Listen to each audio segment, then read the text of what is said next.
Thank you very much for this charming introduction. Actually, we have found out yesterday that we have been connected through Xing, the business platform, for how many years? 5 years, and we have never ever talked one word with each other. So welcome to the digital age. But we have used the chance yesterday to talk about football, about clubs, about new rules in our industry. And I would like you to know one important thing about us. And I need to see how this is working. Because we are one of many German clubs with rich tradition, but, and this is important, we are somehow different. And sometimes pictures can explain it way better than words. In 1909, 18 young men founded a football club across all social strata, driven solely by pure love for the game, an endeavour that has grown steadily over the years and won over the people's hearts in Dortmund forever. From the highest highs to the lowest lows, we always stand united.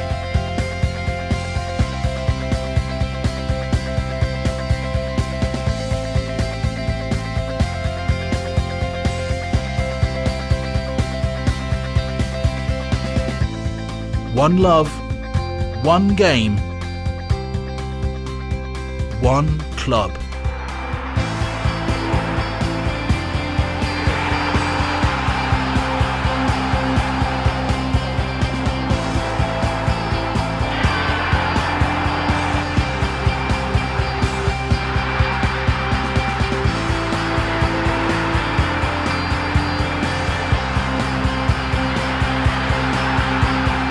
Jetzt kommt das Wunder von Dortmund. Reus in die Mitte. Wir machen rein. Tor.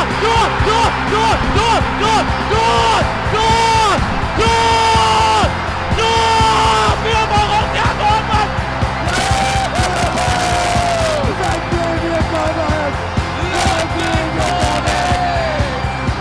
Was ist das geil.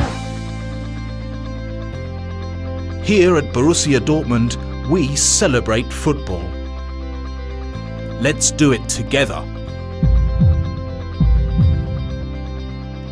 That was the video we have posted online right 3 days before the Champions League final in Wembley 2 years ago. And there was only one intention to do that. We wanted to invite the world to celebrate the football like we do it back home. And it was a huge success. And the whole world actually took part. And that was one of the best signs you can see when you truly love something. The problem is, if you do love something, but you don't know who you are yourself, then you got a problem. Normally, love is a really powerful instrument, definitely in the marketing, but if you have no clue how to use it, and if you have no clue why you love it and what to do with it, you get in a situation that is really problematic. And we have been there. We were pretty much broke a few years ago. I don't know if you know it. And we were forced to rethink things new.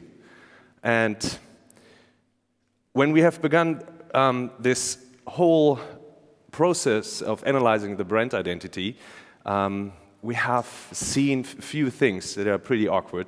And that's why I would like to ask you if you can imagine the following. Looks somehow strange. That's something wrong here. And that's my favorite. The problem is, we have done that. And we have done that not only for a few years, we have done that for a whole century and even more. And if you do that, you have one real problem, and the agency that has helped us out with the whole process, they have drawn us this picture. And they said, whatever you do, all the things you do are all correct, and they are shining bright, they are very powerful, but they are pointing in all directions. They are not focused. You have no compressed energy into one goal. It's like, all right, that's true, pretty much.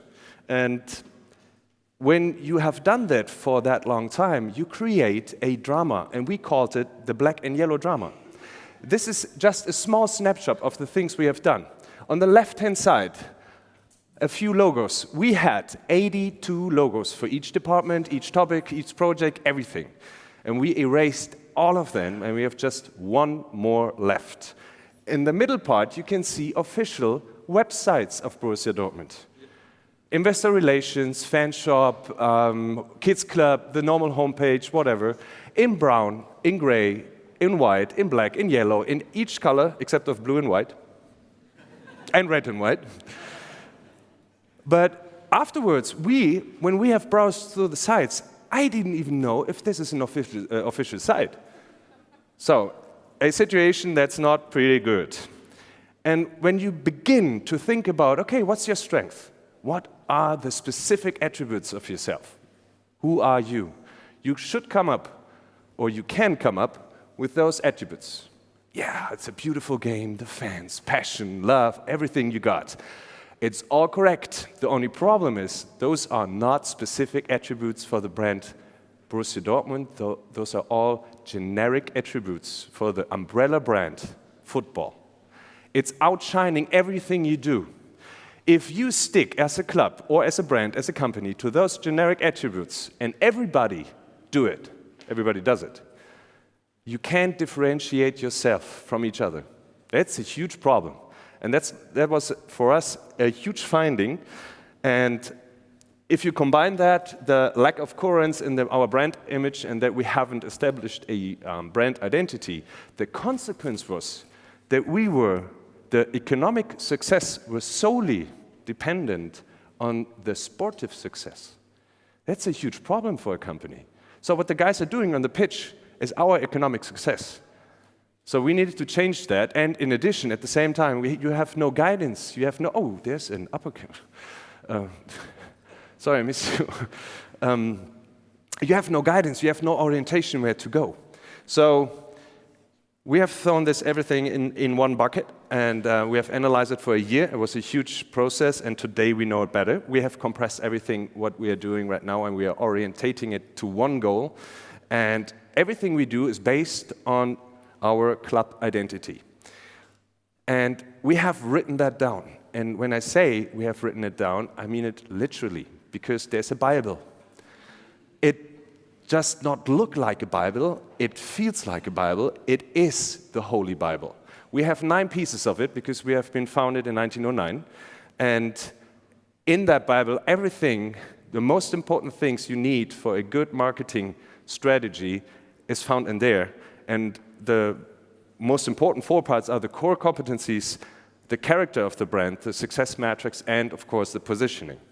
And I don't want to stick too long to it because I was asked to hurry up. You were waiting for your lunch. And we have this BVB brand steering wheel, our marketing instrument for conception, for development, for creation, for everything, really everything we do.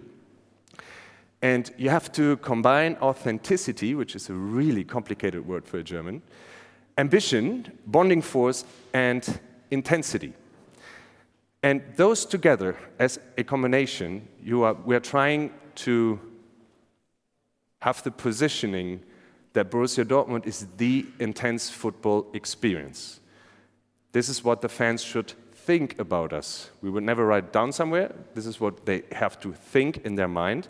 And if you see this picture, you can actually, that's the best example, because if you ever watch a game in our stadium, the biggest one in Germany, you will have goosebumps all over your body, actually. If anybody wants to come, let me know. Probably not tomorrow, but next year. All right, I will skip that. So if you have the basement, the basics, the very important things, I'm not gonna talk about our corporate design and that we have done all the things. You're the experts, you know that. But how do you activate your brand intensively? And since we are in Berlin today, and since we will come back to Berlin next week because we're playing the cup final again, I chose the example of our German Cup final campaign last year. And what we were trying is to combine a very authentic way to bond our fans in an intensive way also with the ambition to win the game. So we were trying to combine all 4 core competencies. And the critical part was that you can do it digitally. We have done that too, of course. Just taking a picture and having a nice headline and going through the world, it does work.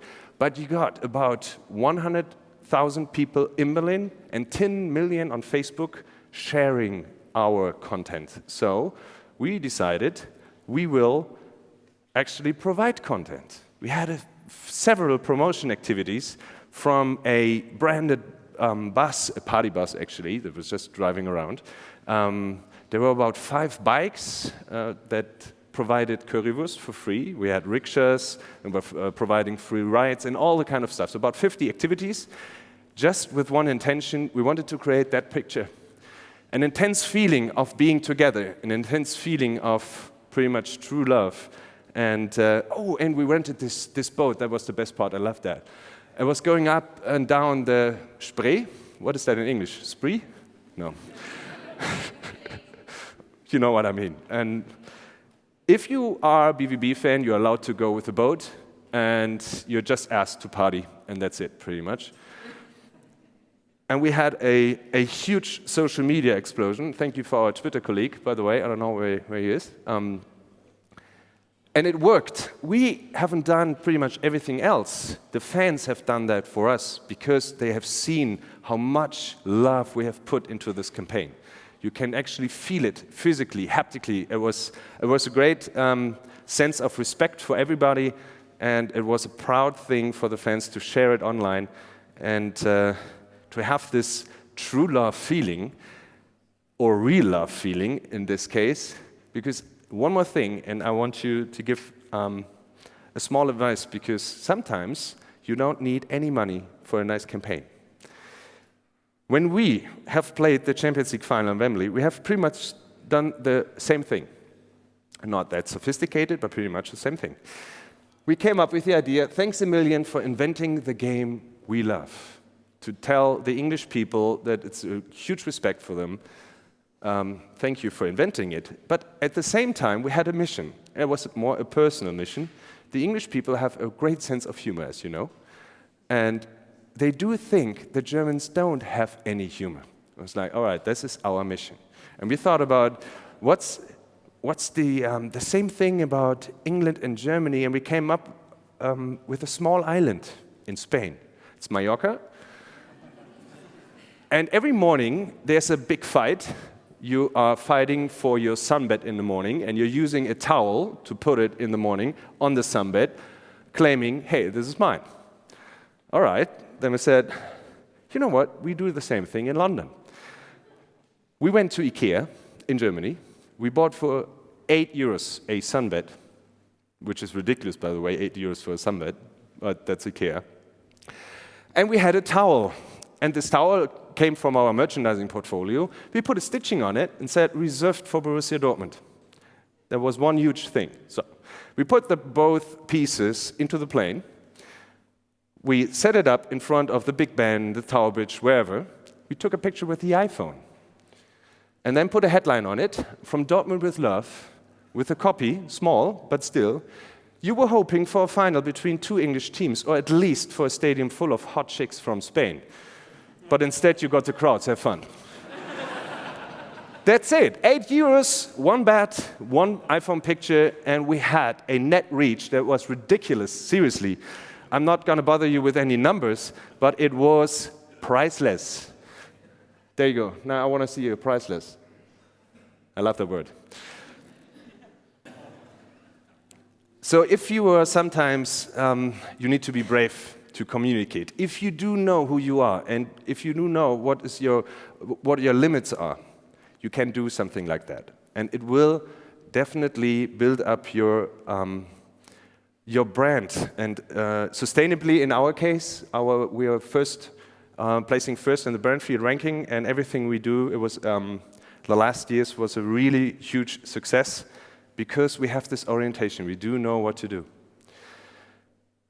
And the findings, well, the strategic brand management in a soccer club, you have to know that, is part of the overall club management. This is not a usual case, actually. And the brand identity we have set up is basis for all decisions, pretty much all decisions and activities regarding the brand communication. The important thing is, since we don't have customers, we have fans. Our fans will turn eventually, maybe, hopefully, to customers when they buy a ticket, when they buy a jersey, or whatever. In comparison to Nivea, for instance, as a consumer good brand, they have customers, they will turn eventually to a fan. So that's meaning that you need to think about how you target your groups, how you speak with them. It's totally different in the campaigns. And it's always about the right balance between leading with rules and corporate design and feeling. It comes from your heart. It's in you. So fans must not be aware of the marketing itself. They are not allowed to see it. They just should feel the positive effect of it. And that's exactly what we will do next year. I decided not to show it to you. Maybe you are in Berlin, you will see it. Next week, on Saturday, we'll have it double the time. The city will be black and yellow, hopefully.